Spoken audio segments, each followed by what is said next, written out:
안녕하세요. 한영숙 목사입니다. 오늘 본문인 로마서 5장 3절부터 4절까지의 말씀을 읽겠습니다. 다만 이뿐 아니라 우리가 환난 중에도 즐거워하나니 이는 환난은 인내를, 인내는 연단을, 연단은 소망을 이루는 줄 알미로다.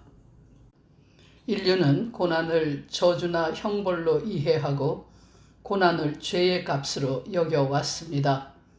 고난에서 인간은 절망하고 좌절하며 죽음을 맛보기 때문입니다.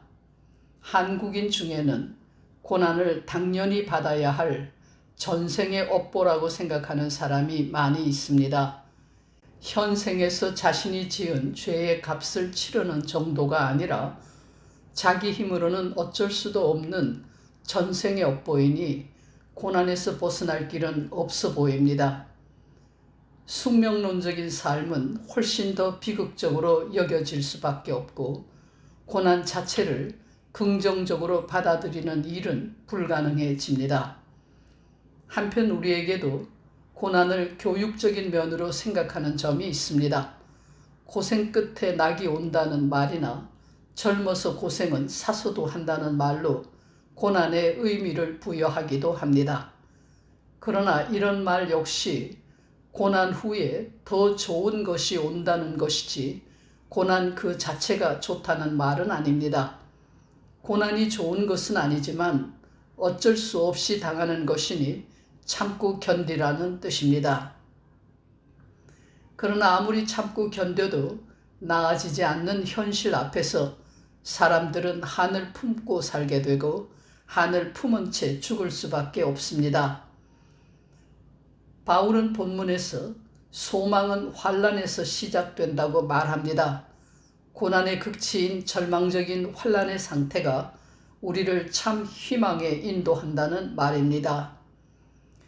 바울이 이 말을 할 때 자기 자신의 육체적인 질병과 감옥 생활의 고초를 염두에 두고 있음에 틀림이 없습니다. 바울은 인류가 해결하지 못한 고난의 문제가 예수 그리스도 안에서 해결되었다고 선언한 것입니다. 그리스도인에게 고난은 저주나 형벌 혹은 죄의 값이 아니라 영원한 희망에 이르게 하는 길이라는 것입니다. 바울은 고난의 상태, 환난의 상태에서 어떻게 참된 희망에 이르게 되는지를 설명합니다. 바울은 환난이 인내를 이룬다고 말합니다. 인내란 할 수 없이 견디는 그런 견딤이 아니라 고난 속에서도 꿋꿋하게 삶을 지속해 갈 수 있는 용기를 가리킵니다. 이는 고난의 와중에서도 우리와 함께 하실 뿐만 아니라 우리를 구원하기 위하여 일하고 계시는 하나님을 믿는 신앙 때문입니다. 이어서 바울은 인내는 연단을 이루게 한다고 말합니다. 연단이란 심각하게 생각하는 것을 의미합니다. 고난 속에서 이루어지는 자기 반성과 성찰이 신앙인을 단련하여 성숙한 인격이 되게 합니다. 신앙인은 환난을 통하여 깊고 오묘한 하나님의 뜻을 더 깊이 깨닫게 되는 것입니다. 인간은 무엇인가를 잃어버린 순간에 잃어버린 것의 참 가치를 발견합니다. 건강을 잃었을 때 건강의 중요성을 깨닫게 되고 사랑하는 사람을 잃었을 때 그가 얼마나 소중한지를 알게 되고 일할 기회를 잃게 되었을 때 일의 기쁨을 깨닫게 되며 나라를 잃고 자유를 잃게 되었을 때 나라의 독립이 얼마나 중요한지를 알게 됩니다. 사실 무너지지 않는 희망이란 세상에 없습니다. 만약 그것이 인간에게 주어지는 전부라면 성숙한 인간이 된다고 하는 것은 절망적인 존재가 된다는 말과 같을 것입니다. 그러나 사도 바울은 절망이나 좌절보다 더 강한 힘을 아는 인간의 삶에 대해 말한 것입니다. 그것이 신앙인의 삶입니다. 신앙인 역시 오늘보다 더 좋은 내일을 바라지만 그는 자기가 바라는 것들이 떠나갈 수 있다는 것을 압니다. 병들 수도 있고 투옥될 수도 있으며 사랑하는 사람과 나라를 잃을 수도 있고 죽을 수도 있다는 것을 압니다.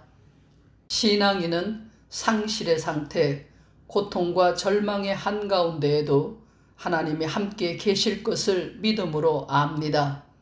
따라서 신앙인은 그가 어디에 처하든지 어떻게 살아갈 것인지를 알고 불행의 심년에서도 그가 할 수 있고 또 해야만 할 일이 무엇인지를 압니다.